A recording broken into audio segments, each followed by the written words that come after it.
Jayam Vishnupad, Paramahamsa Pravajakachari, Statersata Shishiman, Jagat Guru, Siraswarupa, Ananda Prabhupada Ki Jai. Jayam Vishnupad, Paramahamsa Pravajakachari, Statersata Shishiman. His Divine Grace A.C. Bhaktivedanta Swami Prabhupada Ki Jai.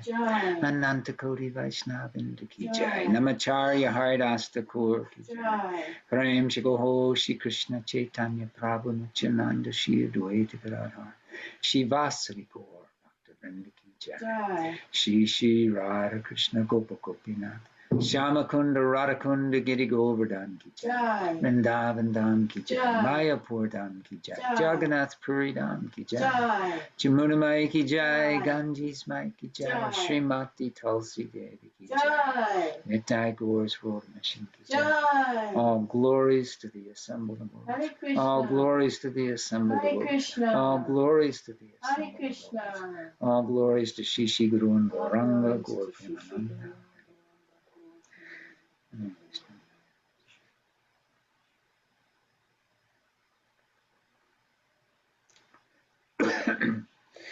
Om Gyanatammarandasya Jananjana Shalakaya Chakshulun Militam Jena Tajmai Shri Guruve Namaha Shri Chaitanya Manobishtam Stapitam Jena Bhutale Swayam Rupa Karamaya Dadati Swapadantikam.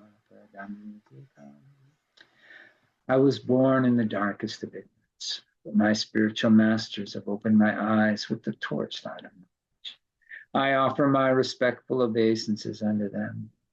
When will Srila Rupa Goswami Prabhupada, who is established within this material world, the mission to fulfill the desire of Lord Chaitanya, give me shelter at his lotus feet? Haribo, namaste everyone. Haribo Katrina, Haribo Madri.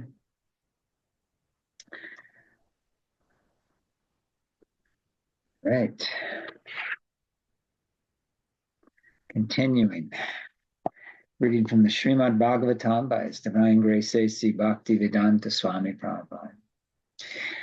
Canto 8, Chapter 8, The Churning of the Milk Ocean.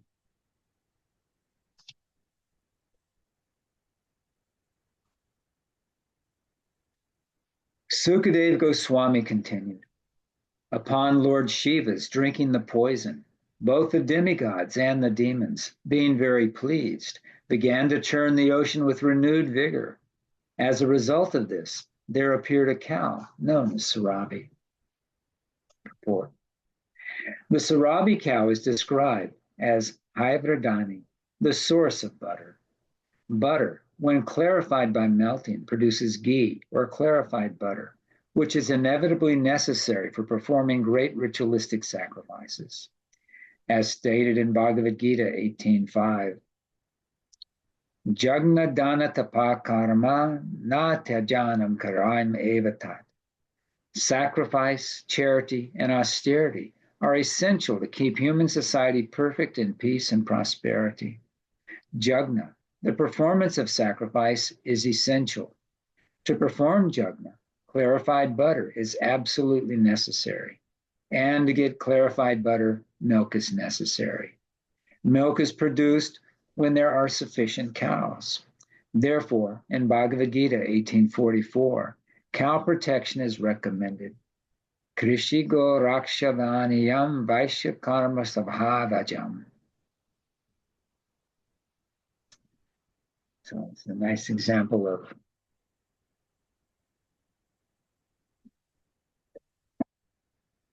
how the Vaishnavas, Acharya, approach everything in a very scientific method.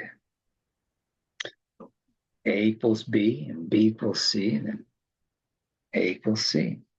So if we're going to have a peaceful society, we have to have these jagna. If we're going to have the jagna, we have to have the ghee. And if we want to have ghee, we're going to have butter. If we're going to have butter, we have to have milk. And if we're going to have milk, we have to have cows.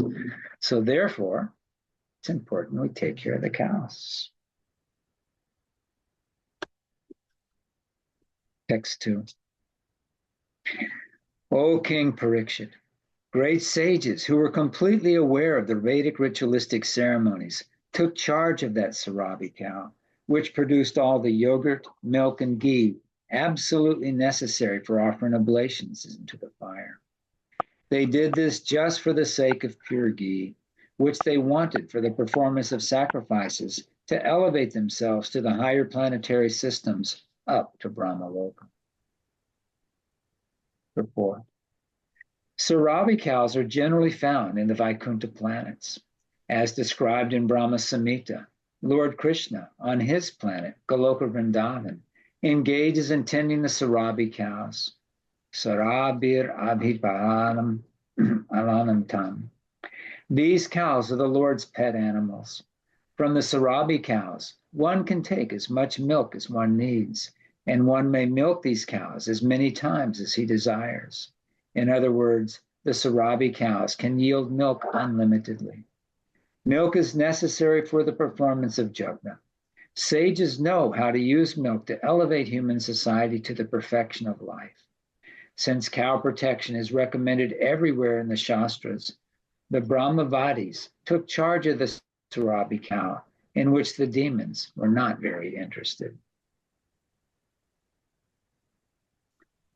3. Thereafter, a horse named Uchavashra, which was as white as the moon, was generated. Bali Maharaj desired to possess this horse, and Indra, the king of heaven, did not protest, for he had previously been so advised by the Supreme Personality of Godhead. As the next result of the churning, the king of the elephants, named Airavata, was generated. This, excuse me.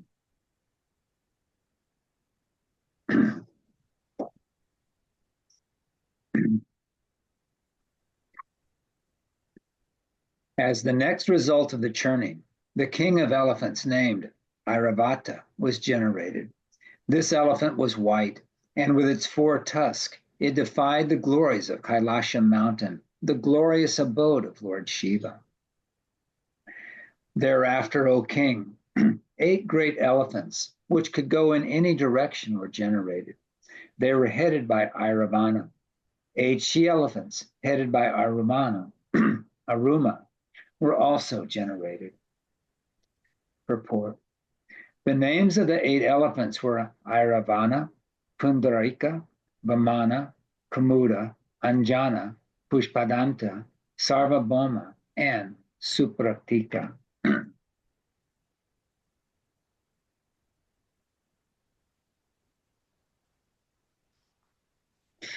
I find that interesting because we're hearing this in the Śrīmad Bhāgavatam, but obviously this is an account of the same event is documented somewhere else, because the names of these particular elephants weren't given in the Śrīmad Bhāgavatam, but they're given somewhere else. So it'd be interesting to find out where that information is.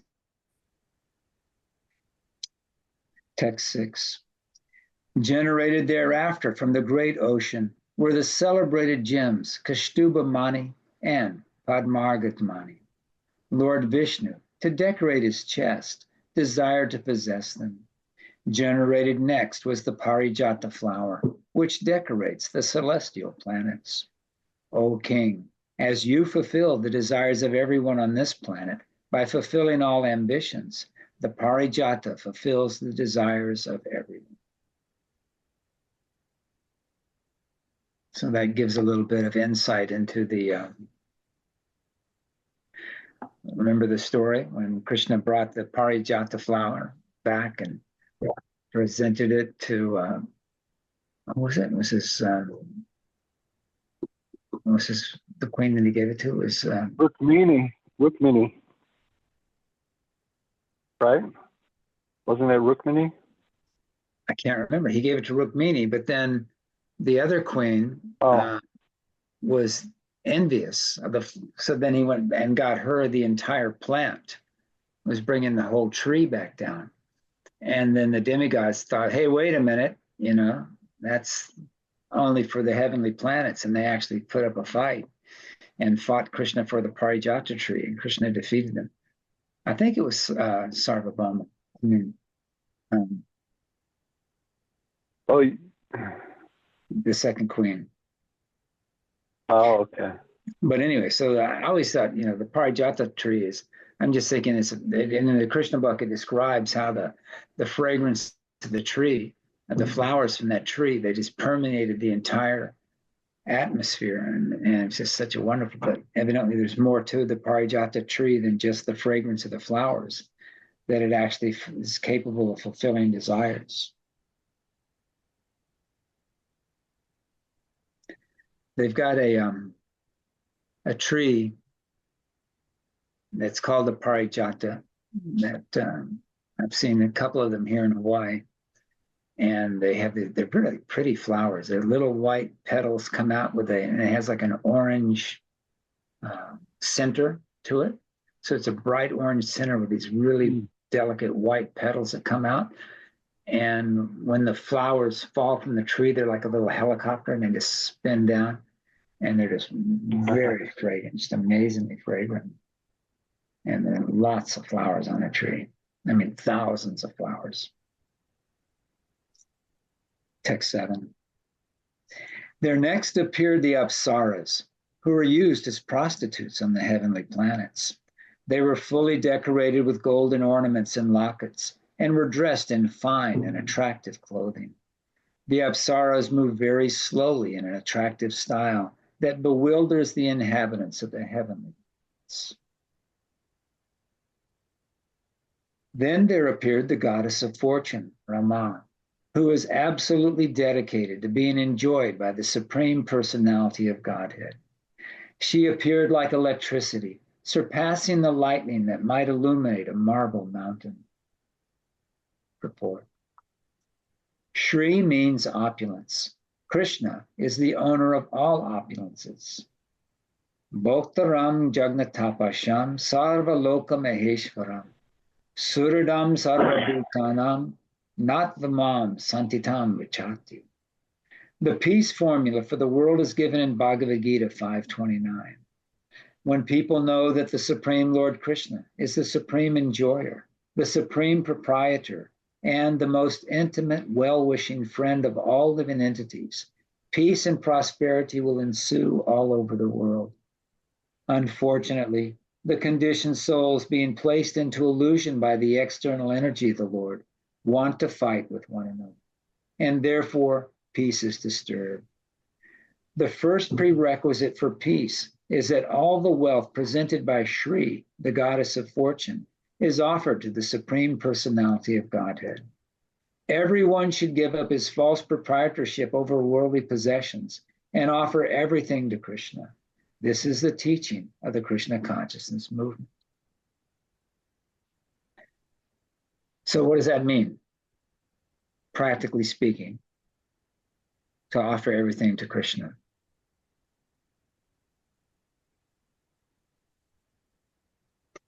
Using everything for his service? Right. His service, his glorification, his spreading of his glories and his teachings to others. It's not that we have to live in abject poverty, right? We take whatever Krishna has provided us and we use it in his service. So if we have the means to offer nice foodstuffs to Krishna, and then we make nice offerings and we accept the remnants of those offerings. But at the same time, we should be careful to recognize where the wealth is coming from and to whom it really belongs. And so when we offer it back to Krishna, we need to be offering it in a sincere mood. We're actually appreciating this is not mine. This is yours, Krishna. I'm just the caretaker here. I'm just preparing this and giving it to you. You're so kind. You give me the remnants of your prasadam in whatever way, So according to Krishna's desire, we have certain facilities to use in his service.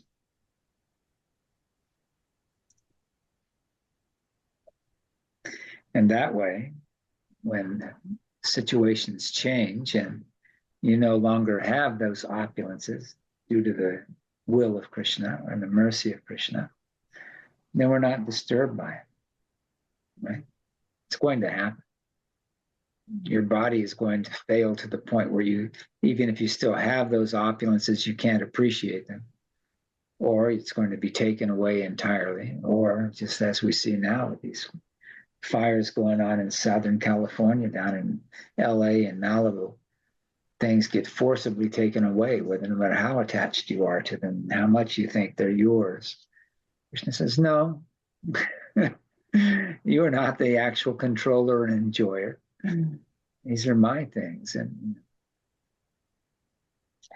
as long as you're thinking they're yours, then you're going to be fighting over them and causing so much conflict in the world and so much suffering.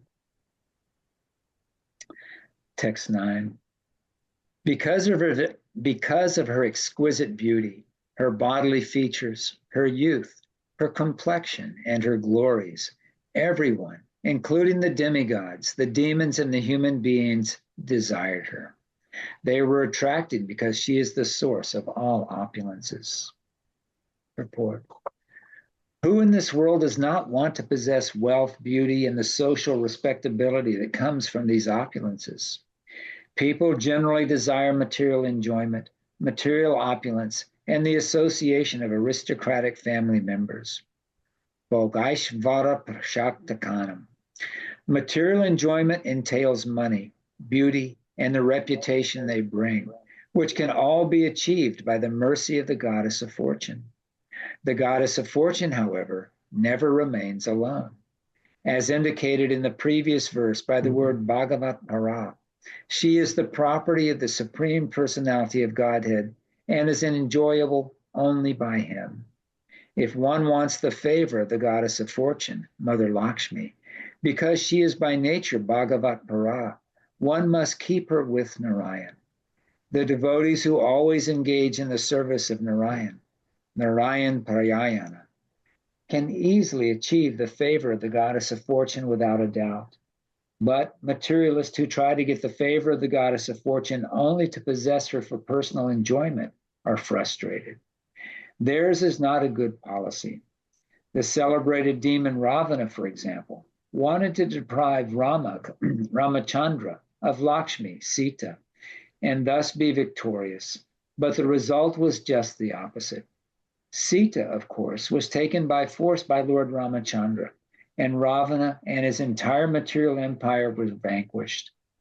The goddess of fortune is desirable for everyone, including human beings, but one should understand that the goddess of fortune is the exclusive property of the Supreme Personality of Godhead. One cannot achieve the mercy of the goddess of fortune unless one prays both to her and the Supreme Enjoyer, the Personality of Godhead.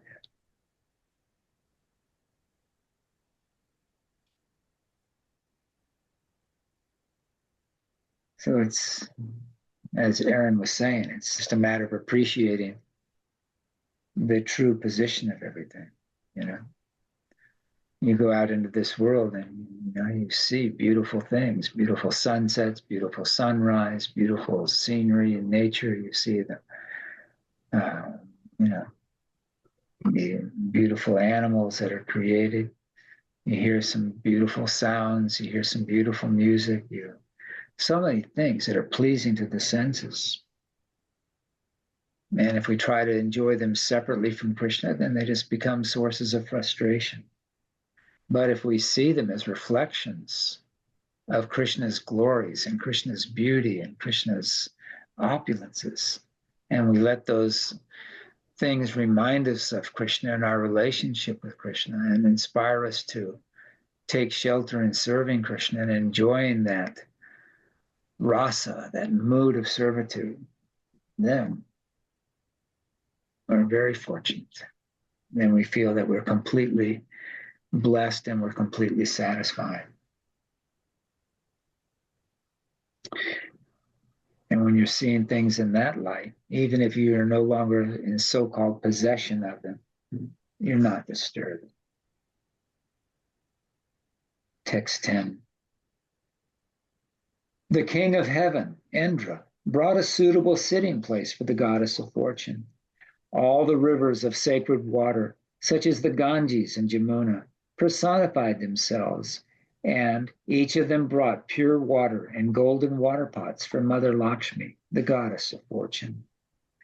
The land became a person and collected all the drugs and herbs needed for installing the deity.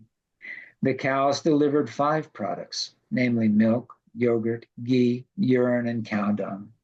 And spring personified collected everything produced in the spring during the months of Chaitra and Vaishakha, April and May. Purport. Panchagavya, the 5 products received from the cow, namely milk, yogurt, ghee, cow dung, and cow urine, are required in all ritualistic ceremonies performed according to the Vedic directions. Cow urine and cow dung are uncontaminated, and since even the urine and dung of the cow are important, we can just imagine how important this animal is for human civilization. Therefore, the Supreme Personality of Godhead Krishna directly advocates Gorakshasya, the protection of cows. Civilized men who follow the system of Varnashrama, especially those of the Vaishya class, who engage in agriculture and trade, must give protection to the cows. Unfortunately, because people in Kali Yuga are manda, all bad, and sumanda mataha, misled by false conceptions of life, they're killing cows in the thousands. Therefore, they are unfortunate in spiritual consciousness, and nature disturbs them in so many ways, especially through incurable diseases like cancer and through frequent wars among nations. As long as human society continues to allow cows to be regularly killed in slaughterhouses, there cannot be any question of peace and prosperity.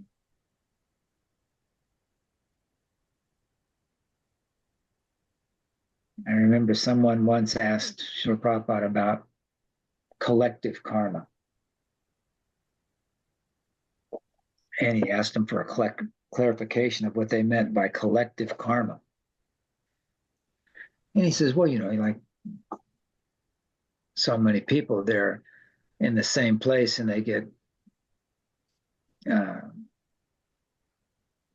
damaged by a hurricane or a tornado or earthquake or whatever. There's some kind of natural disaster, some kind of calamity that affects so many different people. So it's just a collective karma. And he explained, no, everyone has their own individual karma. And that if you look closely at the situation, everyone in that event has different outcomes according to their individual karma, right? And you'll just see this, you see some of the footage of this fire burning down in Southern California, and there's just all this devastation. And then all of a sudden there's a house that's still standing, and then all this devastation right after it. And we personally experienced something very similar with the volcanic eruption on the Big Island in 2018. It was just basically right across the street from our house was the main source of all the lava. But it went the other way. And although it took away 700 homes of different people, while the gases damaged our house, it actually ended up being a benefit for us because through the insurance money, we were able to go back and use that money to improve the house and make it better than it was before the eruption. And so even though there's this tragic event in so many people's lives, some people lost everything. But for us, it was a financial benediction. It's just all according to your karma and Krishna's mercy and Krishna's grace.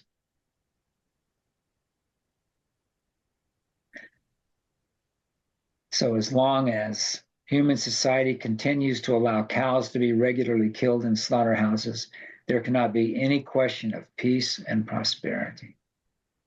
So we should not be surprised when there's continuous wars around the world and so many different natural disasters and thinking, oh, we can simply change it by driving electric vehicles and, using wind power and solar power. That's not the source of the problem. Those are little band-aids. They're not going to correct the issue. The problem is that we're not respecting the fact that this is not our land. This is not our world. This is not our home. This is all Krishna's external energy, and it belongs to him, and we should be his caretakers and caretaking it according to the instructions he's given us in the Vedas. Otherwise, we're simply thieves and rascals. Text 12.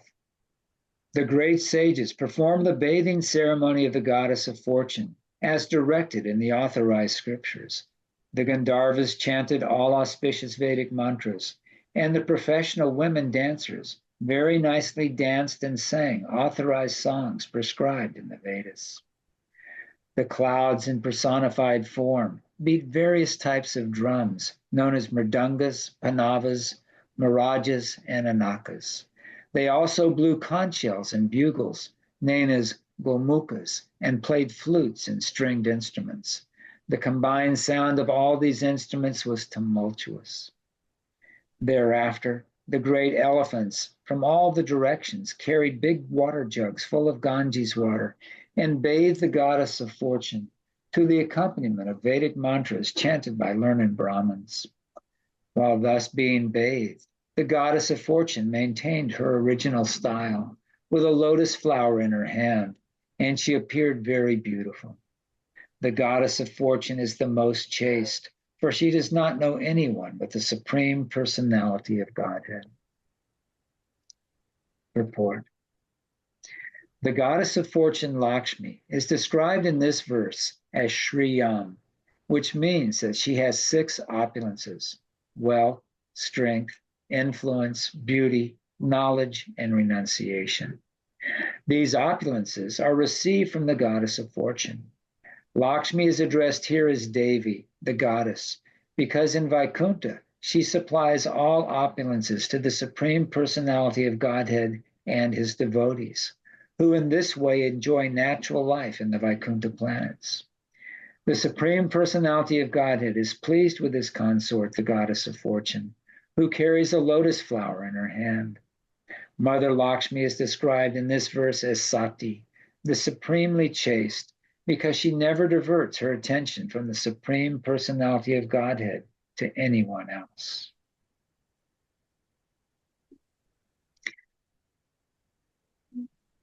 During one of the gatherings where Srila Prabhupada was speaking, he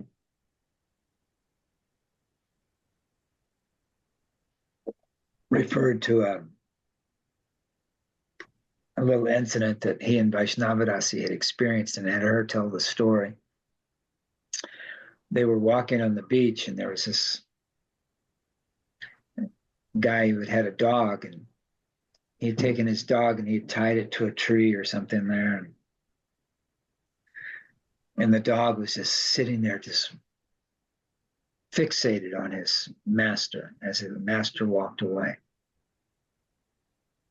And so Vaishnavadasi made some sound to distract the dog, some kind of noise there.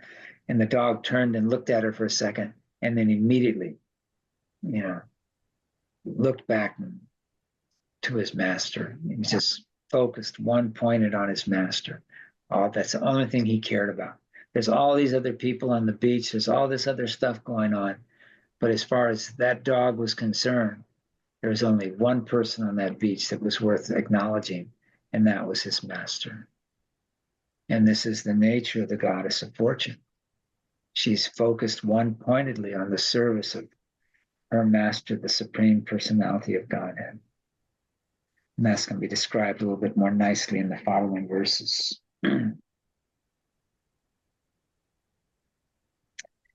The ocean, which is the source of all valuable jewels, supplied the upper and lower portions of a yellow silken garment. The predominating deity of the water, Varuna, presented flower garlands surrounded by 6-legged bumblebees, drunken with honey. Report. When bathing the deity in the Abhishek ceremony with various liquids, such as milk, honey, yogurt, ghee, cow dung, and cow urine, it is customary to supply yellow garments. In this way, the Abhishek ceremony for the goddess of fortune was performed according to the regular Vedic principles.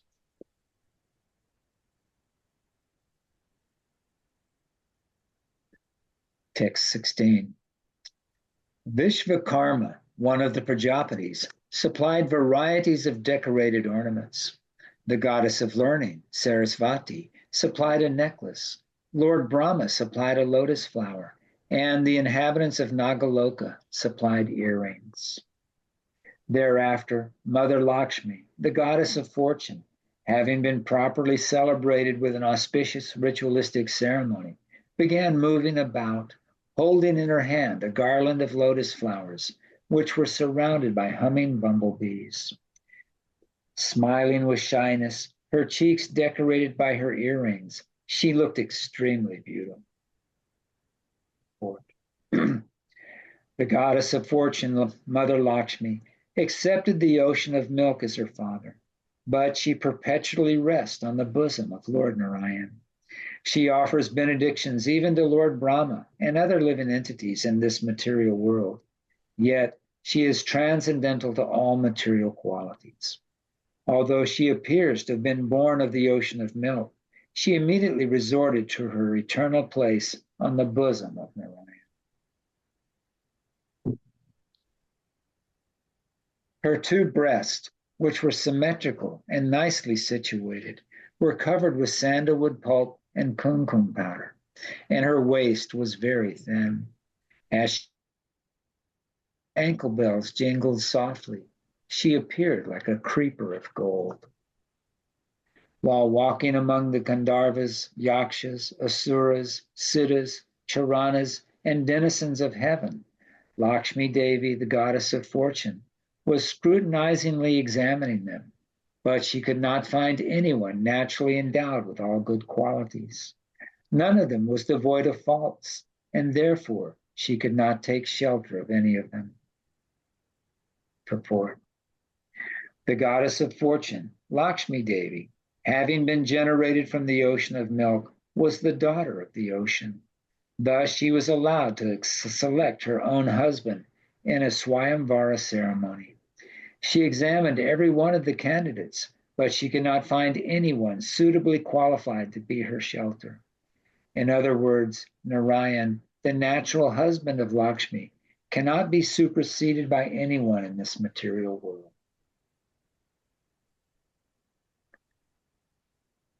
The goddess of fortune, examining the assembly, thought in this way: someone who has undergone great austerity has not yet conquered anger. Someone possesses knowledge, but he has not conquered material desires. Someone is a very great personality, but he cannot conquer lusty desires. Even a great personality depends on something else. How then can he be the supreme controller? Purport. Here is an attempt to find the supreme controller, or Ishvara. Everyone may be accepted as an Ishvara, or controller, but still such controllers are controlled by others. For example, one may have undergone severe austerities, but still be under the control of anger. By a scrutinizing analysis, we find that everyone is controlled by something else. No one, therefore, can be the true controller but the Supreme Personality of Godhead, Krishna. As supported by the Shastras, Ishvara Parama Krishna, the Supreme Controller is Krishna. Krishna is never controlled by anyone, for he is the controller of everyone. Sarva Karna Karnam. There is one exception, of course, to that, and that is the pure devotee of Krishna. While he's controlled by Krishna, because Krishna is perfect, again, by the same logic we were referring to earlier in the chapter, because he is perfectly serving the perfect, he also becomes perfect. 21. Someone may possess full knowledge of religion, but still not be kind to all living entities. In someone, whether human or demigod, there may be renunciation, but that is not the cause of liberation. Someone may possess great power and yet be unable to check the power of eternal time. Someone else may have renounced attachment to the material world, yet he cannot compare to the Supreme Personality of Godhead. Therefore, no one is completely freed from the influence of the material modes of nature. Purport. The statement, Dharma kavich tatra na bhuta swahambaram, is very important in this verse. We actually see that there are many Hindus, Muslims, Christians, Buddhists, and religionists of other cults who adhere to their religious principles very nicely, but are not equal to all living entities. Indeed, although they profess to be very religious, they kill poor animals. Such religion has no meaning. Śrīmad Bhāgavatam 128 says, Dharma sanishtita pumsham viva kashena kashu yaya. No patataya yadiratem shrama eva hikalavam. One may be very expert in following the religious principles of his own sect, but if he has no tendency to love the Supreme Personality of Godhead, his observance of religious principles is simply a waste of time. One must develop a sense of loving Vasudeva. Vasudeva saramiti sar mahatmana sadurlabaha. The sign of a devotee is that he is a friend to everyone. Shrudam sarva bhutanam. A devotee will never allow a poor animal to be killed in the name of religion. This is the difference between a superficially religious person and a devotee of the Supreme Personality of Godhead. We find that there have been many great heroes in history, but they could not escape from the cruel hands of death. Even the greatest hero cannot escape from the ruling power of the Supreme Personality of Godhead when Krishna comes as death. That is described by Krishna himself. Mrityu sarva haraschaham. The Lord, appearing as death, takes away a hero's so-called power. Even Hiranyakashipu could not be saved when Nrsimhadev appeared before him as death. One's material strength is nothing before the strength of the Supreme Personality of Godhead.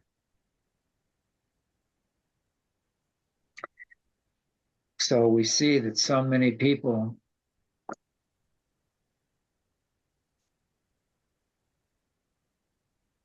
this material world is such an unpleasant place. There's so much envy and anger and lust and greed that it's very unusual for someone to recognize the good qualities in someone else. And these are good qualities, to follow one's chosen religious path to the best of your ability. But as pointed out in this verse, in this purport, that simply following the rules and regulations of a particular religious practice are not the goal. The goal must be, as Jesus Christ personally taught, the goal must be to obtain love of Krishna, love of Godhead, and not just a superficial love of God, but it has to be on the level of this is one's whole heart, his whole mind, his whole being is consumed by this love of Krishna. Therefore, in modern days, we see, so many people, they criticize these people who are the so-called religious leaders at this time, because they see that although they're presenting themselves as the higher standard, right, the leader of this so-called spiritual endeavor, they're missing the point. Krishna is love. Krishna loves unconditionally. Krishna loves everyone unconditionally. This includes all of his creatures, whether they're in the animal form of life or the human form of life or the plant form of life or the microbial form of life. And so unless one is appreciating everyone is a part and parcel of Krishna and everything is Krishna's energy, he's really missed the point. Text 22. Someone may have longevity, but not have auspiciousness or good behavior. Therefore, someone may have both auspiciousness and good behavior, but the duration of his life is not fixed. Although such demigods as Lord Shiva have eternal life, they have inauspicious habits like living in crematoriums. And even if others are well qualified in all respects, they are not devotees of the Supreme Personality of Godhead. Sukadeva Goswami continued, in this way, after full deliberation, the goddess of fortune accepted Mukunda as her husband because, although he is independent and not in want of her, he possesses all transcendental qualities and mystic powers and is therefore the most desirable. Purport. The Supreme Personality of Godhead, Mukunda, is self-sufficient. Since he is fully independent, he is not in want of the support or association of Lakshmi Devi. Nonetheless, Lakshmi Devi, the goddess of fortune, accepted him as her husband.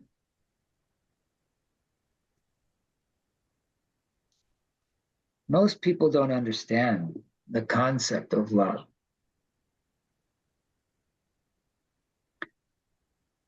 They think love means a loving relationship is when the other person completes you or this or that, right?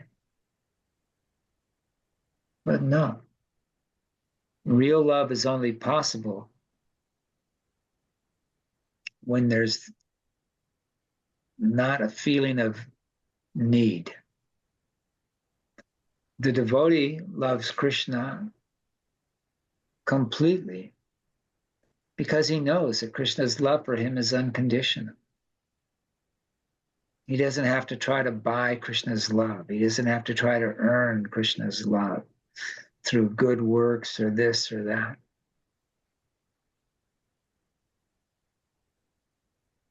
Doesn't have to.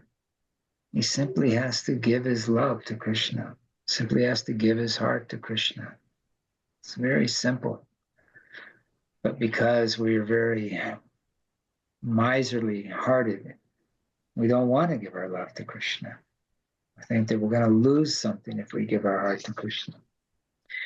So we hold on to it, to our own dismay. 24. Approaching the Supreme Personality of Godhead, the goddess of fortune placed upon his shoulders the garland of newly grown lotus flowers, which was surrounded by humming bumblebees searching for honey. Then, expecting to get a place on the bosom of the Lord, she remained standing by his side, her face smiling in shyness. The Supreme Personality of Godhead is the Father of the three worlds, and his bosom is the residence of Mother Lakshmi, the goddess of fortune, the proprietor of all opulences. The goddess of fortune, by her favorable and merciful glance, can increase the opulence of the three worlds, along with their inhabitants and their directors, the demigods. 4. According to the desire of Lakshmi Devi, the goddess of fortune, the Supreme Personality of Godhead made his bosom her residence, so that by her glance she could favor everyone, including the demigods and ordinary human beings. In other words, since the goddess of fortune stays in the bosom of Narayan, she naturally sees any devotee who worships Narayan. When the goddess of fortune understands that a devotee is in favor of devotional service to Narayan, she is naturally inclined to bless the devotee with all opulences. The karmis try to receive the favor and mercy of Lakshmi, but because they are not devotees of Narayan, their opulence is flickering. The opulence of devotees who are attached to the service of Narayan is not like the opulence of the karmis. The opulence of the devotees is as permanent as the opulence of Narayan himself.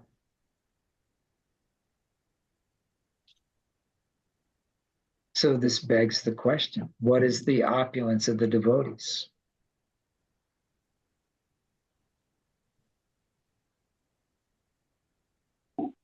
Love for Krishna. Love for Krishna, yes. And contained within that love is complete fearlessness,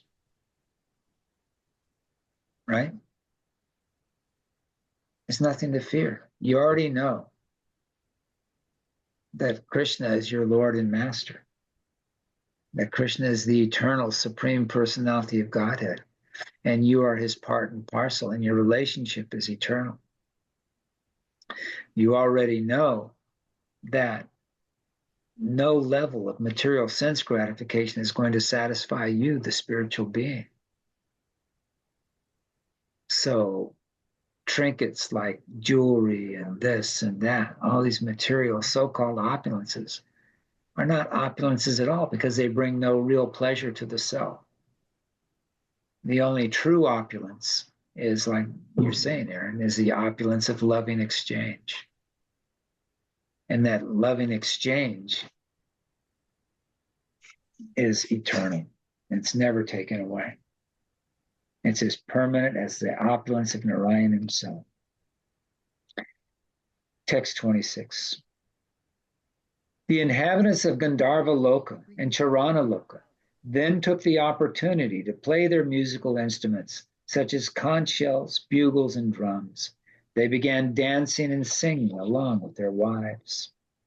Lord Brahma, Lord Shiva, the great sage Angira, and similar directors of universal management showered flowers and chanted mantras, indicating the transcendental glories of the Supreme Personality of Godhead. All the demigods, along with the Prajapatis and their descendants, being blessed by Lakshmi's glance upon them, were immediately enriched with good behavior and transcendental qualities. Thus, they were very much satisfied. O king, because of being neglected by the goddess of fortune, the demons and Rakshasas were depressed, bewildered, and frustrated, and thus they became shameless. Next appeared Varuni, the lotus-eyed goddess who controls drunkards. With the permission of the Supreme Personality of Godhead, Krishna, the demons, headed by Bali Maharaj, took possession of this young girl. O king, thereafter, while the sons of Kashyapa, both demons and demigods, were engaged in churning the ocean of milk, a very wonderful male person appeared. He was strongly built. His arms were long, stout, and strong. His neck, which was marked with 3 lines, resembled a conch shell. His eyes were reddish, and his complexion was blackish. He was very young. He was garlanded with flowers, and his entire body was fully decorated with various ornaments. He was dressed in yellow garments and wore brightly polished earrings made of pearls. The tips of his hair were anointed with oil, and his chest was very broad. His body had all good features. He was stout and strong like a lion, and he was decorated with bangles. In his hand, he carried a jug filled to the top with nectar. This person was Dhanvantari, a plenary portion of Lord Vishnu. He was very conversant with the science of medicine, and as one of the demigods, he was permitted to take a share in sacrifices. Purport. Srila Madhvacharya remarks, Tesham sadyach chalantaraham harir danfatari vibhu. Samartho pi ashuranam tu Swahashtad amocha stutam. Dhanvantari, who was carrying the jug containing nectar, was a plenary incarnation of the Supreme Personality of Godhead. But although he was very strong, the asuras were able to take the jug of nectar from his hands. 35. Upon seeing Dhanvantari carrying the jug of nectar, the demons, desiring the jug and its contents, immediately snatched it away by force. When the jug of nectar was carried off by the demons, the demigods were morose. Thus they sought shelter at the lotus feet of the Supreme Personality of Godhead, Ari. When the Supreme Personality of Godhead, who always desires to fulfill the ambitions of his devotees, saw that the demigods were morose, he said to them, "Do not be aggrieved. By my own energy, I shall bewilder the demons by creating a quarrel among them. In this way, I shall fulfill your desire to have the nectar."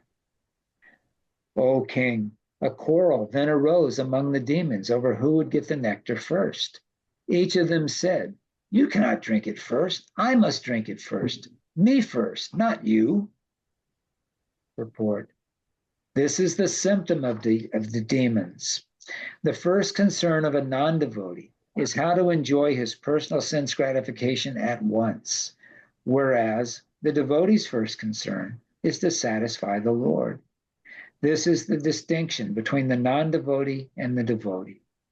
In this material world, since most people are non-devotees, they regularly compete, fight, disagree, and war among themselves, for everyone wants to enjoy and satisfy his own senses.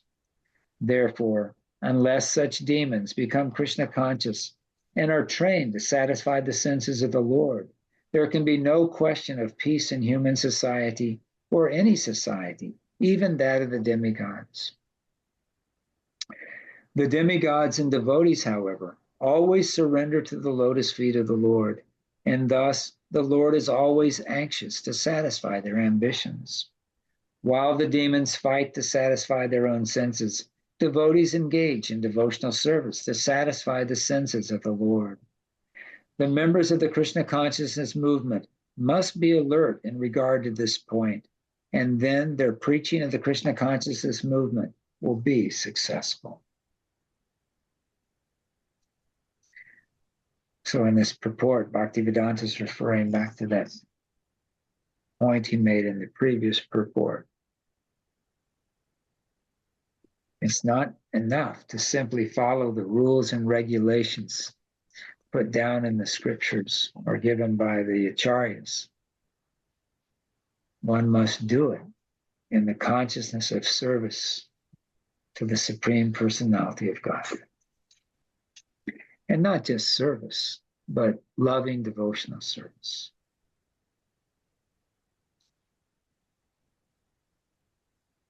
Text 40. Some of the demons said, "All the demigods have taken part in churning the ocean of milk. Now, as everyone has an equal right to partake of any particular, Now, as everyone has an equal right to partake in any public sacrifice, according to the eternal religious system, it is befitting that the demigods now have a share of the nectar. O king, in this way, the weaker demons forbade the stronger demons to take the nectar." Purport. Desiring to take the nectar, those among the demons who were less strong spoke in favor of the demigods. The weaker daityas naturally pleaded on behalf of the demigods to stop the stronger daityas from drinking the nectar without sharing it. In this way, disagreement and trouble arose as they forbade one another to drink the nectar.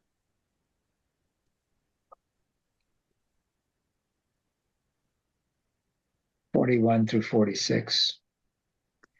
The Supreme Personality of Godhead Vishnu, who can counteract any unfavorable situation, then assumed the form of an extremely beautiful woman. This incarnation as a woman, Mohini Murti, was most pleasing to the mind. Her complexion resembled in color a newly grown blackish lotus, and every part of her body was beautifully situated. Her ears were equally decorated with earrings. Her cheeks were very beautiful. Her nose was raised, and her face full of youthful luster. Her large breast made her waist seem very thin. Attracted by the aroma of her face and body, bumblebees hummed around her, and thus her eyes were restless. Her hair, which was extremely beautiful, was garlanded with malika flowers. Her attractively constructed neck was decorated with a necklace and other ornaments. Her arms were decorated with bangles. Her body was decorated with a clean sari, and her breasts seemed like islands in an ocean of beauty. Her legs were decorated with ankle bells. Because of the movements of her eyebrows as she smiled with shyness and glanced over the demons, all the demons were saturated with lusty desires, and every one of them desired to possess her. Purport.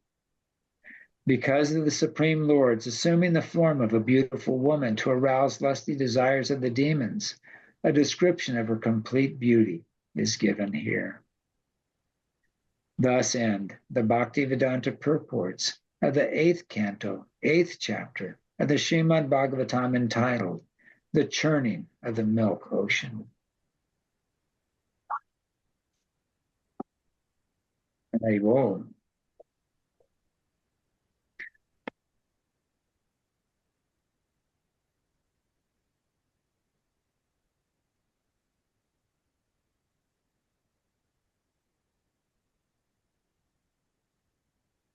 So, what do you think? A nice insight into the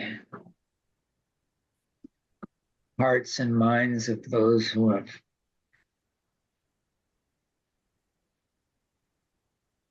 declined to give their hearts and minds to Krishna.